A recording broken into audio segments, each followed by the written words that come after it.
Hello everyone, welcome back to Gyanarthi. तो चलिए आज स्टार्ट करते हैं अपने क्लास 8th ज्योग्राफी का पार्ट 2। ठीक है, पार्ट 1 हमने कंप्लीट कर लिया था। अगर आपने नहीं देखा तो प्लीज़ एक बार देख लें। ठीक है, देखिए वाटर एक बहुत ही वाइटल रिन्यूएबल रिसोर्स है। 3/4 जो हमारी अर्थ का हिस्सा है वो पानी से कवर्ड है और इसी वजह से हमारे प्लानट को अर्थ को क्या कहा जाता है? वाटर प्लानट कहा जाता है। 3.5 बिलियन ईयर्स पहले जो लाइफ स्टार्ट हुई थी ना, प्रिमिटिव ओशंस में स्टार्ट हुई थी। सबसे पहले लाइफ कहाँ स्टार्ट हुई थी? प्रिमिटिव ओशंस में स्टार्ट हुई थी।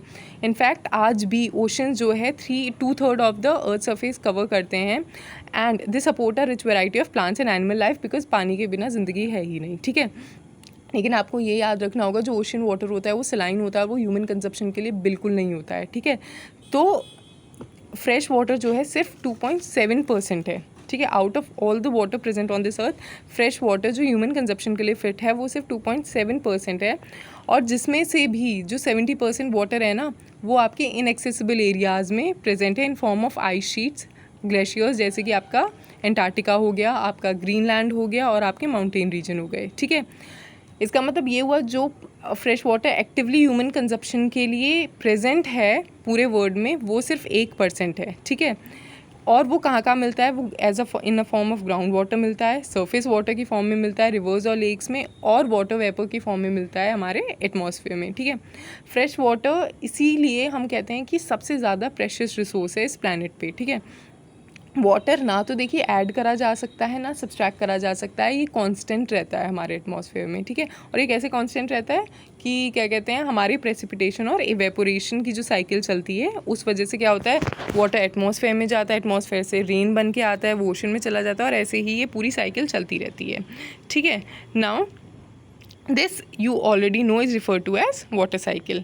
Okay, now human use huge amount of water not only for drinking and washing but also in the process of production. Process of production में मतलब कि इंडस्ट्रीज़ वगैरह में भी पानी बहुत ज़्यादा यूज़ होता है, एग्रीकल्चर में यूज़ होता है, इंडस्ट्री में होता है, इलेक्ट्रिसिटी, हाइड्रो इलेक्ट्रिसिटी आपने सुना होगा, पानी से जो इलेक्ट्रिसिटी बनती है उसमें यूज़ होता है, डैम्स में, रिजर्वॉयर में यूज़ होता है और इसके और भी ज़्यादा यूसेज हैं। और जैसे जैसे पॉपुलेशन बढ़ती जा रही है ना, फूड की डिमांड बढ़ती जा रही है, कैश क्रॉप्स की डिमांड बढ़ती जा रही है, अर्बनाइजेशन हो रहा है, लोगों की स्टैंडर्ड ऑफ लिविंग बहुत बढ़ता जा रहा है, इस वजह से क्या हो रहा है कि पानी का कंजप्शन भी बहुत बढ़ता जा रहा है और पानी की शॉर्टेज हुई जा रही है। ठीक है, क्योंकि इंक्रीज इवेपोरेशन की वजह से पानी ड्राई अप भी हो रहा है और वाटर पॉल्यूट भी हो रहा है, क्योंकि क्या होता है इंडस्ट्रीज़ वगैरह पानी को गंदा करके वापस फ्रेश वाटर में इसे डंप कर देती हैं। ठीक है, नाउ यहाँ पे देखिए लेफ्ट हैंड साइड पे, डू यू नो, देखिए have you ever heard about a water market? कभी आपने ऐसा मार्केट सुना है जहाँ पानी बिकता हो? ठीक है, Amreli city in Saurashtra region with a population of 1.25 lakh is completely dependent on purchasing water from near by talukas. देखिए अभी से ये टाइम आ गया है कि लोगों को पानी खरीदना पड़ रहा है। ठीक है, problems of fresh water availability. अब फ्रेश वाटर अवेलेबिलिटी में क्या प्रॉब्लम्स क्या होती हैं? ठीक है, देखिए वाटर की स्कार्सिटी है वर्ल्ड के बहुत सारे पार्ट में, जैसे कि अफ्रीका हुआ, वेस्ट एशिया हुआ, साउथ एशिया हुआ, part of western USA, North West Mexico, part of South America and entire Australia. इन सब जगहों पे क्या है, वाटर की, फ्रेश वाटर की काफ़ी शॉर्टेज है। ठीक है, country located in the climatic zone most susceptible to draw face problems of water scarcity. जो कंट्रीज़ ऐसी जगह पे है ना जहाँ पर कि सूखा बहुत, एक होती है बाढ़, बाढ़ क्या होती है, फ्लड्स, जहाँ पे क्या होता है कि सारा पानी वानी भर जाता है, एक वो जगह होती हैं जहाँ पे ड्राउट्स आते हैं कि वहाँ पर पानी की बहुत ज़्यादा किल्लत हो जाती है। ठीक है, बिल्कुल सब जो है वो सूख जाता है, तो उसे ड्राउट्स कहते हैं। ठीक है, दस water shortage may be a consequence, इसीलिए जो वाटर शॉर्टेज है वो एक कॉन्सिक्वेंस होगा of variation in seasonal and annual precipitation. Seasonal मतलब एक तो जो एक सीज़न में बारिश पड़ती है, और एनुअल मतलब पूरे साल में जो बारिश पड़ती है।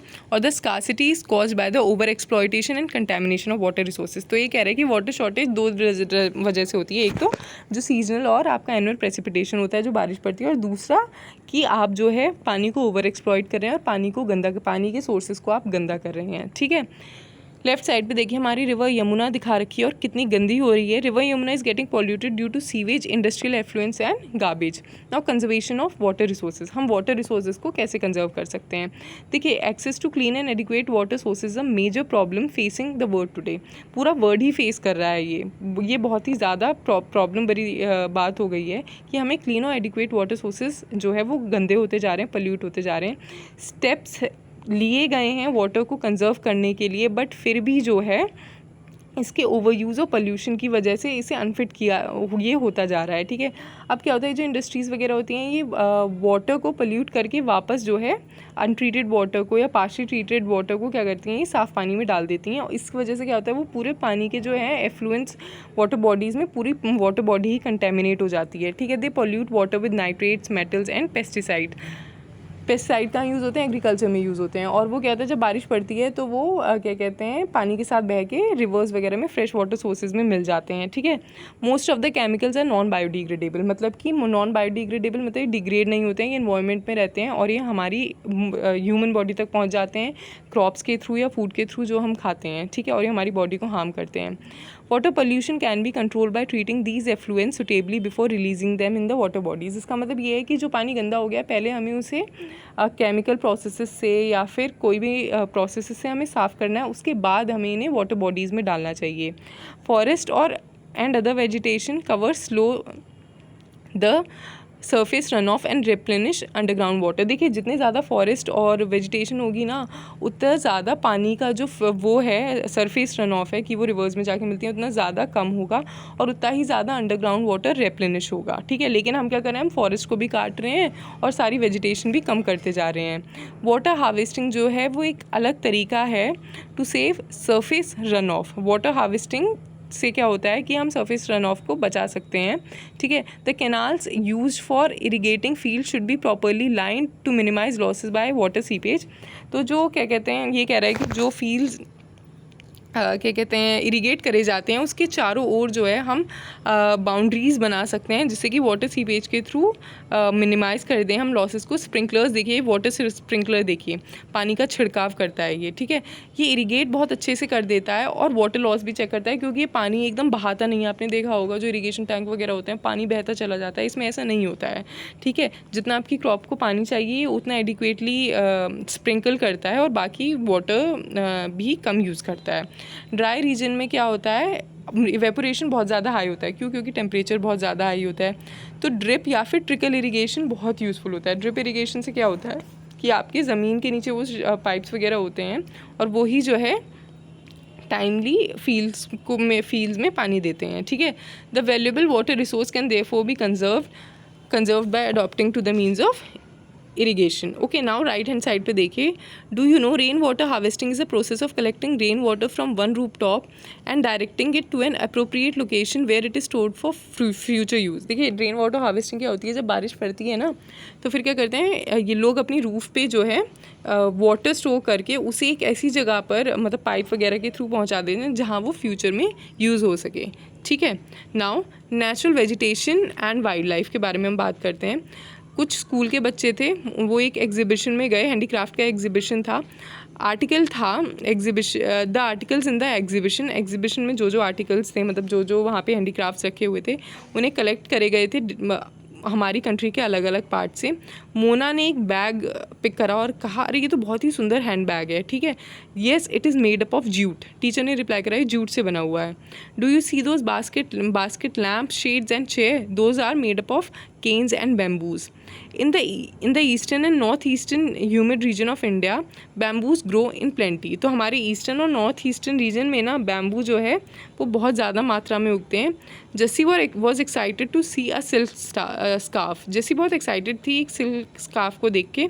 सी दिस ब्यूटीफुल स्कार्फ, इस ब्यूटीफुल स्कार्फ को देखो। उसने the teacher explain that silk is obtain from silk worm. Silk हमें कहाँ से मिलती है, सिल्क वॉर्म से मिलती है, जो ब्रीड करते हैं मलबेरी लीव्स पे, ठीक है। बच्चे समझ गए जब the children understood that plants provide us with many different product that we use in our day to day life. तो वहाँ पे उस एग्जीबिशन में बच्चों को समझ में आया कि हाँ, प्लांट हमें बहुत सारी ऐसी चीज़ें प्रोवाइड करते हैं जिन्हें हम डे टू डे में यूज़ कर सकते हैं। जो नेचुरल वेजिटेशन और वाइल्ड लाइफ है, the natural vegetation and wildlife exist only in narrow zone of contact between the lithosphere, hydrosphere and atmosphere, जिसे हम collectively क्या कहते हैं, बायोस्फेयर कहते हैं। बायोस्फेयर में लिविंग बींग्स इंटर रिलेटेड होते हैं और एक दूसरे पे इंटरडिपेंडेंट होते हैं अपने सर्वाइवल के लिए। और and this life supporting system is known as ecosystem. इस लाइफ सपोर्टिंग सिस्टम को हम क्या कहते हैं, इकोसिस्टम। वेजिटेशन और वाइल्ड लाइफ जो है वो बहुत वैल्यूएबल रिसोर्सेज हैं। Plants provide us with timber. Plant से हमें क्या मिलता है, टिम्बर मिलता है। प्लांट्स हमें शेल्टर देते हैं, ठीक है। और जो हम ऑक्सीजन ब्रीथ करते हैं वो हमें प्लांट से मिलती हैं, वो हमारे सॉइल को बचाते हैं, ठीक है, और उस पर एसेंशियल क्रॉप्स ग्रो करने में मदद करते हैं, शेल्टर बेल्ट के काम आते हैं, help in storage of ground water, give us fruits, nuts, latex, turpentine oil, gum, medicinal plants and also the paper that is so essential for your studies. इतने सारे यूजेस हैं कि हम एक्सप्लेन भी नहीं कर सकते हैं, इननमरेबल यूजेस हैं प्लांट्स के, ठीक है। मतलब अगर प्लांट्स नहीं हो, वाटर नहीं हो, तो हमारी ज़िंदगी ही कुछ नहीं है। Do you know, left hand side पे देखिए, vultures in Indian subcontinent were dying of kidney failure shortly after scavenging livestock treated with diclofenac. देखिए क्या था कि बीच में क्या हुआ था कि वल्चर्स है ना बहुत ज़्यादा मात्रा में मर रही थी, तो पता नहीं चल रहा था कि क्यों मर रही। फिर बाद में समझ में आया कि इनकी डेथ इस वजह से हो रही थी क्योंकि जो कैटल्स है ना हमारी, उन्हें डिक्लोफेनाक नाम का जो पेन किलर है वो खिलाया जा रहा था, ठीक है। और उससे क्या हो रहा था, जो वल्चर्स हैं वो कैटल पे फीड करती थी और जब वो खाती थी तो उनकी डेथ हो जाती थी क्योंकि उन्हें डिक्लोफेनाक सूट नहीं करती थी। उसके बाद क्या हुआ कि ये जो ड्रग है ये बंद कर दिया गया लाइफ स्टॉक यूज़ में, जिससे कि हमारी जो वल्चर्स हैं उनकी डेथ ना हो, ठीक है। Wildlife includes animal, birds, insect as well as aquatic life forms. They provide us meat, milk, hides and wool. Insects like, देखिए जो वाइल्ड लाइफ है ना इसमें ये सब आते हैं, एनिमल्स हो गए, बर्ड हो गए, इंसेक्ट हो गए, एक्वेटिक लाइफ फॉर्म भी हमारी वाइल्ड लाइफ में ही आती है। वाइल्ड लाइफ से हमें क्या क्या मिलता है, मिल्क मिलता है, मीट मिलता है, वुल मिलते हैं, ठीक है, इनकी स्किन जो है, हाइड्स मिलती हैं। इंसेक्ट्स जैसे कि बीज हैं ये हनी प्रोवाइड करती हैं, पॉलिनेशन में हेल्प करती हैं, जिसकी वजह से जो फ्लावर्स हैं वो ब्रीड करते हैं, ठीक है, and flowers and have an important role to play as decomposers in the ecosystem. जो हमारी बर्ड्स होती हैं वो इंसेक्ट पे फीड करती हैं और बर्ड्स भी डीकम्पोजर का काम करती हैं। Vulture due to its ability to feed on dead livestock, देखिए वल्चर्स जो है ना डेड लाइफ स्टॉक पे फीड करती है तो वो स्केवेंजर कहलाती है, ठीक है, और इसे वाइटल क्लींजर ऑफ इन्वायरमेंट भी कहते हैं कि ये इन्वायरमेंट को क्लीन करती है। तो एनिमल चाहे बड़े हो छोटे हों, सब एक इंटीग्रल पार्ट हैं हमारे इकोसिस्टम को मेंटेन करने का, ठीक है। डिस्ट्रीब्यूशन ऑफ नेचुरल वेजिटेशन, अब देखिए हमारी नेचुरल वेजिटेशन कैसे डिस्ट्रीब्यूटेड है। The growth of vegetation depends primarily on temperature and moisture.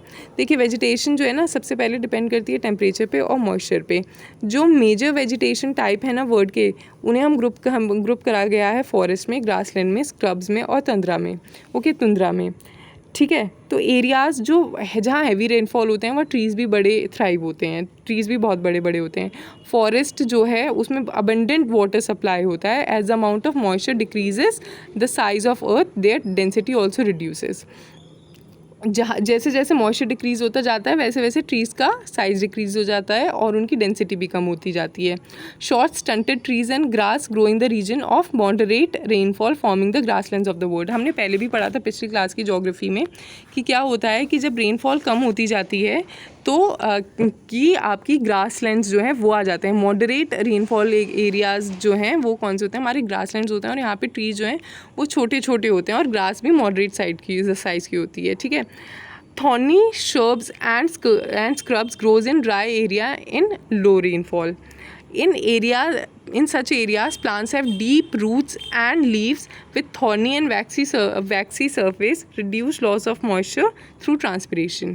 ठीक है, तो ये एक तरीके से ये जैसे कि हमारा डेजर्ट एरिया हुआ है वहाँ की बात करी गई है, क्योंकि वहाँ पे पानी तो अवेलेबल होता नहीं, तो जिससे प्लांट में वाटर लॉस ना हो, इसकी वजह से क्या होता है कि थॉर्नी स्ट्रक्चर होते हैं, वैक्सी सरफेस होते हैं, ठीक है, आपकी लीव्स के जो वहाँ पे प्लांट्स मिलते हैं।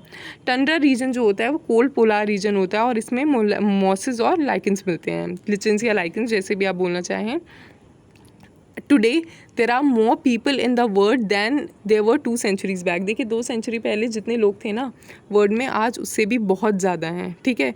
अब इतने ज़्यादा लोगों को खिलाने के लिए, ठीक है, फॉरेस्ट का एरिया क्लियर किया जा रहा है वहाँ एग्रीकल्चर करने के लिए, और फॉरेस्ट जो है वो वर्ल्ड से बहुत ही तेज़ी से वैनिश होते जा रहे हैं। इसी वजह से एक ज़रूरत है इस वैल्यूएबल रिसोर्स को कंजर्व करने की, ठीक है।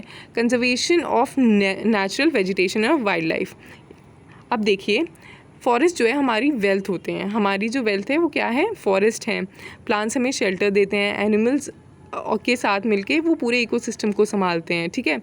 क्लाइमेट में जो चेंजेस हो रहे हैं और ह्यूमन इंटरफेरेंस की वजह से, इनकी वजह से क्या हो रहा है कि नेचुरल हैबिटेट लूज़ हो रहे हैं और इसकी वजह से प्लांट्स और एनिमल्स अपना घर खो दे रहे हैं, ठीक है। बहुत सारी स्पीशीज़ जो हैं इस वजह से वनरेबल हो गए हैं, एंडेंजर्ड हो गए हैं, और कुछ तो एक्सटिंक्ट होने की वर्ज पे हैं और कुछ एक्सटिंक्ट हो चुके हैं, ठीक है। Deforestation, soil erosion, construction activities, forest fires, tsunami and landslide are some of the human and natural factors which accelerate the process of extinction of these resources. तो और कुछ जो natural वो है फिनोमिनन है, जैसे आपका सॉइल इरोजन हो गया, फॉरेस्ट फायर्स, फॉरेस्ट में फायर खुद भी लग जाती है, इनकी वजह से भी काफ़ी नुकसान हो रहा है, ठीक है। One of the major concerns is, एक सबसे बड़ा कंसर्न जो है वो है पोचिंग, ठीक है। पोचिंग क्या होता है कि आप एनिमल्स हंट कर रहे हैं, इसकी वजह से जो आपके एनिमल्स हैं वो कम होते जा रहे हैं। स्पेशली जो टॉप प्रेडेटर्स होते हैं ना, इनका नंबर ऑलरेडी बहुत कम होता है, तो जितनी ज़्यादा हंटिंग होती है ना, इसकी वजह से इनका नंबर डिक्रीज़ होता जा रहा है। The animals are poached for collection and illegal trade of hides, skins, nails, teeth, horn as well as feather. Some of these animals जिनकी हंटिंग होती है, पोचिंग होती है, वो है हमारे tiger, lion, elephant, deer, blackbuck. Blackbuck आपको पता है किससे रिलेटेड है ना, क्रोकोडाइल, राइनोसोरस। हमारे एक बॉलीवुड के एक्टर ने एक ब्लैक बक को मारा था, ऐसा कहा जाता है, ठीक है। Rhinoceros, snow leopard, ostrich and peacock. These can be conserve by increasing awareness. इन्हें हम कंजर्व कैसे कर सकते हैं? अवेयरनेस पैदा करके कि नहीं, इन्हें पोच नहीं करना चाहिए सिर्फ इनके टीथ या फिर इनके हाइड्स की वजह से या इनकी बोन्स की वजह से, नहीं।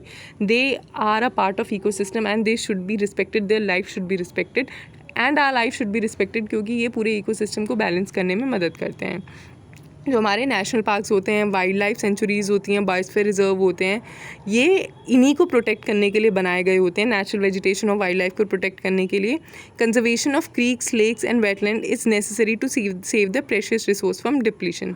There is a balance in the environment if the relative number of species is not disturb. अगर जो स्पीशीज़ है उन्हें डिस्टर्ब ना किया जाए तो इकोसिस्टम में एक बैलेंस बना रहता है। Human activities in several part of the world have disturb the natural habitat of many species. हमारी ह्यूमन एक्टिविटीज़ की वजह से ऑलरेडी बहुत जगह ये जो बैलेंस है ये गड़बड़ा चुका है, क्योंकि हम इनडिस्क्रिमिनेटली किल करते हैं बर्ड्स और एनिमल्स को, जिसकी वजह से वो एक्सटेंट हो गए हैं या फिर बहुत सारे अब होने वाले भी हैं, ठीक है। राइट हैंड साइड पे देखिए नेशनल वेजिटेबल पार्क की डेफिनेशन दी हुई है ग्लॉसरी में। A natural area designated to protect the ecological intensity of one or more ecosystem for the present and the future generations, ठीक है। अवेयरनेस प्रोग्राम जैसे कि सोशल फॉरेस्ट्री हो गया, वन महोत्सव हो गया, ऐसे इंकरेज करने चाहिए ऐसे प्रोग्राम को रीजनल और कम्युनिटी लेवल पे, जिसकी वजह से अवेयरनेस बढ़े। स्कूल चिल्ड्रन जो है उन्हें इंकरेज करना चाहिए कि वो उन्हें बर्ड वॉच पे ले जाएँ और उन्हें नेचुरल कैंप्स पे ले जाएँ, so that they get to appreciate the habitat of variety species की। हमारी जो स्पीशीज़ हैं वो कितने ज़्यादा हैं और हमें इनकी कितनी ज़्यादा ज़रूरत है। बहुत सारी कंट्री जो है उन्होंने ऐसे लॉ पास करे हैं against trade as well as killing of birds and animals. In India killing lions, tigers, deer, great Indian bustards and peacock is illegal. आप इंडिया में नहीं मार सकते हैं, ये इलीगल है, आपको जो है जेल हो जाएगी, ठीक है। An international convention CITES has been established that list several species of animals and birds in which trade is prohibited। एक इंटरनेशनल कन्वेंशन है, साइट ये इस्टेब्लिश करी गई है इस काम के लिए कि ये लिस्ट करती है उन स्पीशीज़ ऑफ एनिमल्स और बर्ड को जिनमें ट्रेड प्रोहिबिटेड है, कि जिनमें आप ट्रेड नहीं कर सकते हैं। Conservation of plants and animals is the ethical duty of every citizen. Plants और एनिमल्स का कंजर्वेशन हम सबकी एक एथिकल ड्यूटी है, ठीक है। यहाँ पे ग्लॉसरी देखिए, biosphere reserve, series of protected areas link through a global network. Protected area होते हैं और ये लिंक्ड होते हैं, और इनका जो इंटेंशन होती है वो होती है कि जो रिलेशनशिप है कंजर्वेशन और डेवलपमेंट में वो लिंक कर ही रहे, ठीक है। Intended to demonstrate the relationship between conservation and development, okay. ना यहाँ पे डू यू नो देखिए, CITES the convention on international trade in endangered species of wild flora and fauna. ये एक इंटरनेशनल एग्रीमेंट है गवर्नमेंट्स के बीच में। इसका एम है कि इंश्योर करे कि इंटरनेशनल ट्रेड जो है स्पेसिमेंट्स में, चाहे वो वाइल्ड एनिमल्स की और प्लांट्स में हो, it does not threaten their survival, ठीक है, उनका सर्वाइवल थ्रेटन ना हो, ठीक है। रफली 5000 species of animals and 28,000 species of plants are protected. Around 5000 animals के स्पीशीज़ और 28,000 प्लांट की स्पीशीज़ प्रोटेक्टेड हैं साइट्स के अंदर। Bears, dolphin, cacti, corals, orchids and aloes are some examples, ठीक है। तो I hope you like the chapter and if you did please like and subscribe to my channel, ठीक है। And कोई भी अगर कमेंट हो तो प्लीज़ उसे कमेंट सेक्शन में मेंशन करिएगा। Thank you so much, have a nice day and I am sorry for a bit of disturbance जो बीच में आई होगी। Thank you so much.